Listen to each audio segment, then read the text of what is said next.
नमस्कार दोस्तों, हम आपका एक बार फिर से स्वागत करते हैं आपके अपने चैनल स्टडी पूल में। दोस्तों, आज हम आपके लिए लेकर आए हैं कंपाउंड इंटरेस्ट यानी चक्रवृद्धि ब्याज के कुछ बहुत ही इंपॉर्टेंट प्रश्न। इस टाइप के प्रश्न आपके एग्जाम में हमेशा देखने को मिलेंगे। अगर आप थोड़ा सा भी तैयारी करते होंगे, मैथ बनाते होंगे, टेस्ट देते होंगे, तो आप जो भी टेस्ट मारेंगे या फिर मैथ सॉल्व करेंगे तो इस टाइप के प्रश्न आपको देखने को मिलेंगे। दोस्तों, ज़्यादा वक्त ना लेते हुए चलिए बढ़ते हैं अपने पहले प्रश्न की ओर। दोस्तों, ये जो पहला प्रश्न है ये आप बेसिक से बनाएंगे तो आपको बहुत ही वक्त लगेगा और आपका टाइम भी लगेगा। तो दोस्तों, इसको बेसिक से ना करते हुए मैं आपको एक बहुत ही अच्छा कॉन्सेप्ट बताता हूँ, तरीका बताता हूँ, आप उससे इस प्रश्न को करने की कोशिश करें। दोस्तों, इस टाइप के प्रश्न करने से पहले मैं एक चीज़ बताता हूँ कि मान लीजिए आपका प्रिंसिपल जो है मूलधन वो 100 रुपया है और रेट जो है वो आपका मान लीजिए 10% है। और यहाँ पर आपका मान लीजिए दो टाइम जो है 2 साल है। तो इसका आप सिंपल इंटरेस्ट कैसे निकालिएगा? सिंपल इंटरेस्ट आप निकाल दीजिएगा P R T I 100, P 100 है, आर 10% है और टी आपका 2 है। आप 100 से भाग दीजिएगा तो आपका 20 आ जाएगा सिंपल इंटरेस्ट। लेकिन दोस्तों, आप अगर इसका कंपाउंड इंटरेस्ट निकालिएगा तो वो भी निकाल सकते हैं 100 × 1 प्लस आर बाई 100 का स्क्वायर, यानी 1/10। ये हो गया आपका 11/10 का स्क्वायर इंटू 100। आई -100 भी होता है, आपको पता होगा। तो ये हो जाएगा आपका 100 गुने 121/100। तो ये हो जाएगा 121 में से 100 घट जाएगा तो आपका 21 आ जाएगा। लेकिन दोस्तों, आपको ये ऐसे नहीं करना है। आपको एक मैं नया चीज़ बताता हूँ कि आपका प्रिंसिपल 100 है और आपका रेट 10% है। तो क्या 10% को आप अगर बट्टा के फॉर्म में लिखना चाहें तो वो कैसे होगा? 10/100, आपको परसेंटेज तोड़ना है तो ये हो जाएगा आपका 1/10।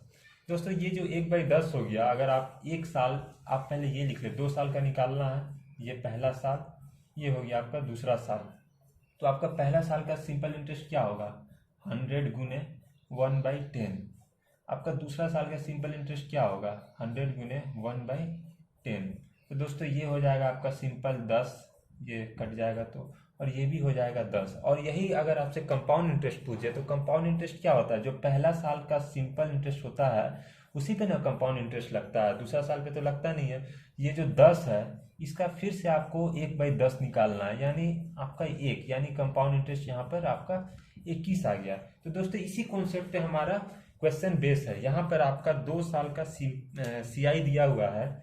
सी आई जो है आपका 2 साल का दिया हुआ है 249 रुपया 0.6 रुपया, और सिंपल इंटरेस्ट दिया हुआ है 240 रुपया। तो दोस्तों, ये 2 साल का सिंपल इंटरेस्ट है। तो अगर एक साल का आप करना चाहेंगे तो ये 120 हो जाएगा। ये तो सिंपल मैथ आप समझ ही जाएंगे होंगे। अगर आप इस फॉर्म में लिखना चाहें तो ये हो गया पहला साल, ये हो गया दूसरा साल। तो दोस्तों, ये हो गया पहला साल का सिंपल इंटरेस्ट 120, दूसरा साल का भी सिंपल इंटरेस्ट 120। दोस्तों, यहाँ पर आपको ध्यान देने वाली बात यह है, ये जो 2 साल का कंपाउंड इंटरेस्ट 249.6 है, 2 साल का सिंपल इंटरेस्ट जो 240 है, इसको अगर आप घटाएंगे तो ये देखिए 9.6 आएगा कंपाउंड इंटरेस्ट दूसरा साल का, जो पहले साल पे आता है। यानी ये जो 9.6 आ रहा है ये इसके वजह से आ रहा है। तो आपको ये देखना होगा कि ये इसका कितना परसेंट है। ये जो 9.6 है आपको परसेंटेज निकालना है इसका। तो आपको जैसा कि पता है, जिसका परसेंटेज निकालना है वो नीचे लिखते हैं और ऊपर ये अंक लिखेंगे। इसको 100 से आप गुना कर दीजिए, या 100 से कट जाएगा और ऊपर हो जाएगा 96/12। इसको आप भाग दीजिएगा तो ये 8% आपका रेट आ जाएगा। दोस्तों, अगर आपसे क्वेश्चन में पूछ दे कि इसका प्रिंसिपल क्या होगा तो वो भी आप निकाल सकते हैं, आप फार्मूला से भी निकाल सकते हैं। तो दोस्तों, यहाँ पर PRT/100 इक्वल टू आपका है 120 रुपया। आप जैसा जानते हैं कि सिंपल इंटरेस्ट का ब्याज का फॉर्मूला होता है। पी आपको निकालना है, आर आपको पता है 8%, टी आपका 1 वर्ष। तो और आपको कुछ नहीं करना, पी निकालना है, सीधा भाग दे दीजिए। 8 से 120 को भाग दीजिएगा तो ये 15 आएगा। 15 को 100 से गुना करिएगा तो 1500, यानी आपका प्रिंसिपल हो जाएगा 1500 रुपया और आपका रेट हो जाएगा 8%। दोस्तों, ये मैं समझा रहा हूँ इसलिए इतना वक्त लग रहा है, लेकिन अगर आप ये समझ जाएंगे तो ये क्वेश्चन आप 10 से 15 सेकेंड के अंदर कर सकते हैं, कितना भी भारी कैलकुलेशन क्यों ना हो। चलिए फ्रेंड, बढ़ते हैं अपने अगले प्रश्न की ओर। फ्रेंड, अगला प्रश्न जो है वो है, किसी मशीनरी का प्रतिवर्ष 20% की दर से मूल्य ह्रास होता है तो 6,250 रुपये की कीमत पर खरीदी गई मशीन का 30 वर्ष के अंत में मूल्य क्या होगा। दोस्तों इस टाइप के प्रश्न आप बना सकते हैं इस फार्मूले से, P = P × 1 - R/100। 3 साल का पूछा है तो 3 साल आप ऐसे कर सकते हैं, लेकिन आप ऐसे ना करें दोस्तों। इस टाइप के प्रश्न मैं जैसे बता रहा हूँ वैसे करने की कोशिश करें। यहाँ पर 20% है, 20% को अगर आप बट्टा के फॉर्म में लिखिएगा तो ये क्या होगा, 20/100, यानी ये हो जाएगा आपका 1/5। तो ये जो मूल्य यहाँ सो रहा है ये 5 से 1 घट रहा है, यानी 5 से आपका 4 हो रहा है। और ये कितना, तीसरा साल का पूछ रहा है, तो आपको कुछ नहीं करना, इसका क्यू कर देना है, 5 का क्यू और 4 का क्यू। 5 का क्यू फ्रेंड हो गया आपका 125 जैसा कि आपको पता है, और 4 का क्यू हो गया आपका 64। तो फ्रेंड आपसे प्रश्न में 125 का मान दिया हुआ है 6,250, और आपसे 64 का मान सिर्फ निकाल देना है, वही आपका उत्तर हो जाएगा। तो चलिए फ्रेंड निकाल लेते हैं। 125 को अगर आप 5 से गुना करिएगा, 5 या 50 से, सॉरी 125 गुने 5 625 होता है, 50 करेंगे तो एक जीरो आ जाएगा, तो 6,250 आ रहा है। यानी आप 64 को अगर 50 से गुना करिएगा तो आपका उत्तर आ जाएगा। चलिए फ्रेंड गुना कर लेते हैं, 5 चौके 20 का जीरो हासिल, तो 30×2 = 32, यानी 3 वर्ष बाद जो है इस मशीन का जो मूल्य होगा वो 32 रुपया हो जाएगा। फ्रेंड अगर आप इस तरीके से करेंगे तो आपको बहुत ही आसानी होगी ऐसे प्रश्न करने में। फ्रेंड्स आप इसी कॉन्सेप्ट पर जितने भी जनसंख्या के प्रॉब्लम आते हैं परसेंटेज में, या फिर इस टाइप के जितने भी जनसंख्या जो बोलता है कि 10,000 है 2 साल बाद इतना घट गया बढ़ गया, वो इसी कॉन्सेप्ट पे कर सकते हैं, और नहीं तो फार्मूला तो आपको पता ही है। तो चलिए फ्रेंड बढ़ते हैं अपने अगले प्रश्न की ओर। अगला प्रश्न जो बहुत ही साधारण है, यदि 8 वर्ष की अवधि में अर्जित ब्याज मूलधन के बराबर है तो लागू की गई साधारण ब्याज क्या है। ये सिंपल आपको P/100 करना है, और यहाँ पर ब्याज जो है वो मूलधन के बराबर है, यानी ये भी आपका P ही हो जाएगा। तो यहाँ पे आपसे क्या बोला, 8 वर्ष का अवधि में बोला है और आपको ब्याज निकालना है। तो जब P बराबर होगा तो ये P कट जाएगा, तो R का मान आपका दिया हुआ है, नहीं R निकालना है, और T का मान 8 दिया हुआ है, ये 100। अगर आप इसको 100 उधर भेज देंगे तो R = 100/8, यानी 12.5% आपका उत्तर हो जाएगा।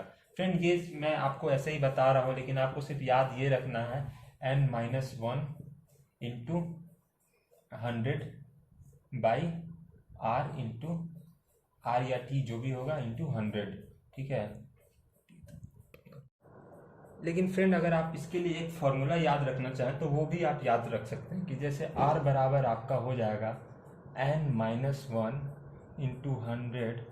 100/T, या T बराबर हो जाएगा आपका n - 1 × 100/R। सिंपल आप इसको इधर भेज दीजिए, इसको इधर ला दीजिए। यहाँ पर n जो है वो कितने मतलब समय में 2 गुना हो रहा है या 3 गुना हो रहा है। जैसे इस प्रश्न में 2 गुना हो रहा है, क्योंकि ब्याज और मूलधन अगर बराबर हो जा रहा है, यानी धन जो है आपका 2 गुना हो जा रहा है, तो सिंपल यहाँ 2 माइनस, यहाँ पे सिंपल n जो है 2 गुना हो रहा है, तो 2 - 1 × 100, और T जो है आपका वो 8 साल में हो रहा है, तो वैसे भी आपका आंसर 12.5 आ जा रहा है।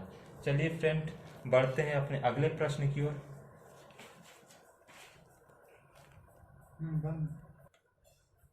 फ्रेंड हमारा अगला प्रश्न भी इसी कॉन्सेप्ट पर बेस है, जिसे आपको ये पूरा समझ में आ जाए। तो प्रश्न है, किसी साधारण ब्याज की दर से कोई मूलधन 20 वर्ष में 3 गुना हो जाता है। तो यहाँ पर जो मूलधन है 20 वर्ष में 3 गुना हो रहा है, यानी ये P जो भी होगा वो R जो होगा वो 2P हो जाएगा, क्योंकि 3 गुना हो रहा है। तो आप सिंपल इधर दिमाग ही नहीं लगा, आप सीधा यहाँ आ जाए, n = 3 हो रहा है, एक घटा दीजिए इसमें से, गुने 100 बराबर बटा आपका 20 वर्ष टाइम दिया हुआ है। यहाँ से आप डायरेक्ट निकाल लीजिए, ये 3 - 2 और 20 से 100 गया 5 बार में, यानी आपका R हो गया सीधा 10%। अगर आप वो पुराना बेसिक से करना चाहें तो कर सकते हैं, P जो है P है और आपका R निकालना है, T का मान 20% है बटा 100, और 3 गुना हो रहा है, यानी मतलब है कि मिश्रधन 3 गुना हो रहा है, यानी आपका मूलधन 2 गुना हो रहा है, 3 - 1, तो ये हो गया आपका 2P। यहाँ से P कट जाएगा और आपका उत्तर सीधा 10% ऐसे भी आ जाएगा। लेकिन आप अगर आप ये थोड़ा सा याद रखें तो आपको कोई दिक्कत नहीं होगा, n - 1 × 100/T। चलिए फ्रेंड बढ़ते हैं अपने अगले प्रश्न की ओर। अगला प्रश्न भी जो है वो आप ट्री मेथड से ही कर सकते हैं। फ्रेंड यहाँ पे जो प्रश्न में दिया हुआ है कि यहाँ पर जो रेट है आर बराबर जो है वो आपका है 10% और 2 साल का सीआई और एसआई के बीच अंतर दिया हुआ है आपका 42 रुपया।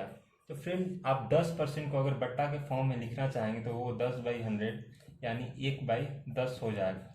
तो फ्रेंड इस टाइप के प्रश्न में आपको आर्टिफिशियल मूलधन मानना पड़ेगा। तो आपको मूलधन मानने के लिए 2 साल का बात कर रहा है और नीचे में 10 है, तो आप इस 10 का स्क्वायर कर लें।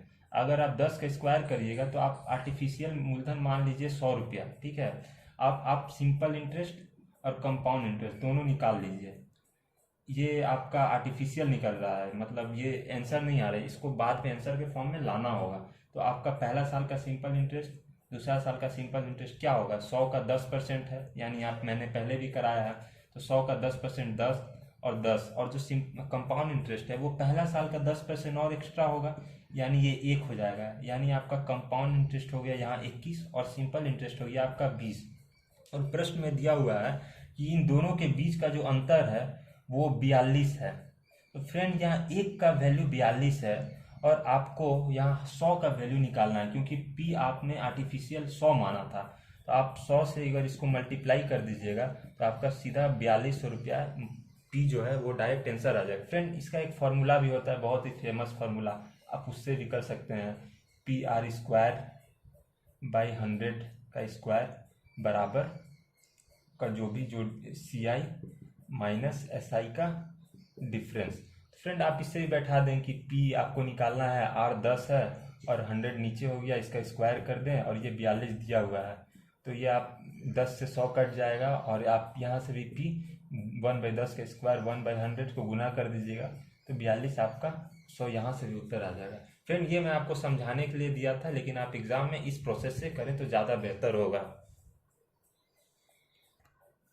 चलिए फ्रेंड बढ़ते हैं अपने अगले प्रश्न की ओर। अगला प्रश्न भी बहुत आसान प्रश्न है कि चक्रवृद्धि ब्याज में कोई 4 वर्ष में 3 गुना हो जा रहा तो कितने वर्ष में 27 गुना हो रहा। यहाँ जो है वो 4 वर्ष में 3 गुना हो रहा है, ठीक है। अब आपसे पूछ रहा है कि 27 वर्ष कितने टाइम में होगा, तो आपको ये निकालना है। तो इस टाइप के प्रश्न में आपको सिर्फ देखना है ये जो 27 है वो 3 का कितना पावर में है। तो अगर आप 3 का पावर 3 करिएगा तो 27 आ जाएगा। बस ये जो 3 है ना इसी को 4 से गुना कर दीजिए, ये आपका हो जाएगा सिंपल 4 × 3 बराबर 12 वर्ष। बहुत ही आसान प्रश्न है फ्रेंड। फ्रेंड इसको आप ऐसे भी समझ सकते हैं कि ये 4 वर्ष में जो है वो 3 गुना हो रहा है, तो 8 वर्ष में जो है वो 9 गुना होगा, और जो 12 वर्ष में है 9 × 3 = 3 27 गुना हो जाएगा। आप किसी तरीका से ही बनाए उत्तर सेम ही आएगा। दोनों तरीका अच्छा है, आपको जो अच्छा लगे आप उससे बनाएं। तो फ्रेंड्स हम आपके लिए ऐसे ही प्रश्न आगे भी लाते रहेंगे। अभी आपको जैसा कि पता है हमारा चैनल न्यू है, तो हमें आपकी सपोर्ट की बहुत ही आवश्यकता है। तो आप इसे पूरा देखें, लाइक करें, सब्सक्राइब करें और शेयर के जरूर करें। और कुछ अगर आप हमें सुझाव देना चाहते हैं कोई टॉपिक के प्रति या फिर कुछ अपने कोई भी सुझाव देना चाहते हैं तो कमेंट बॉक्स में ज़रूर से ज़रूर लिखें। धन्यवाद।